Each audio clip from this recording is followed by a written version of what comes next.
Hi ka mami at daddy! For today's video, a day in life tayo ngayon. Ito ay video ko pa nung nakaraang araw, nung may pasok yung anak ko na si Shasha. So, nag-video lang ako dyan ng papiyaw. Kunwari, a day in life tayo for today. Pero may mga gawa dyan na hindi na videohan kasi nga may pasok yung anak ko niyan that time. Pagkagising ko niyan ay binuksan ko muna yung tindahan at hindi muna ako nagtupi ng mga higaan kasi nga tulog pa niyaan si Shasha. At pagkatapos ko dyan, naglista na ako ng mga bibilhin ko para isasabay ko na lang mamaya. Ayan, tapos pinalitan ko na din yung mga gamit ni Shasha dahil papasok na ulit siya ngayon. Pero itong video na to ay na-late ko na lang siyang i-edit ngayon. Ayan, ganito din ba kayo mga kamami?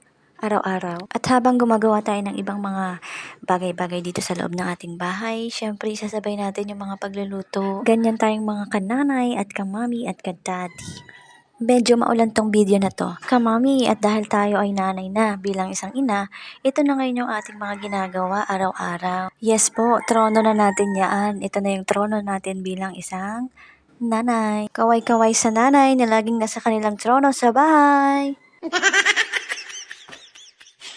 Bali, first time ko pong mag-voiceover ng ganito kahaba dahil yung iba pong voiceover ko ay sa reels ko po ina-upload. So, 90 seconds lang po yun. So, madali-dali siyang magsalita doon. Medyo nabubulol na po ang person. Okay lang yun, laban lang tayo sa mga voiceover natin. Alam mo ba mami, parang ang tagal ko magugas dyan. Nakapas forward na yan. Pinas forward mo na nga, ang dami pang split niyan. Oh, sino ka dyan?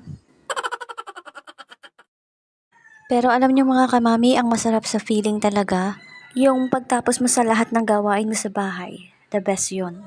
Relate na relate ang mga nanay dyan. Medyo maingay na yung aking pag-voiceover kasi umaga ako nag-voiceover. Maraming mga naglilinis dito sa tabing dagat. That's all muna mga kamami at daddy. See you for our next video. Thank you for watching. Follow for more. Kung di ka pa naka-follow, mag-follow ka na.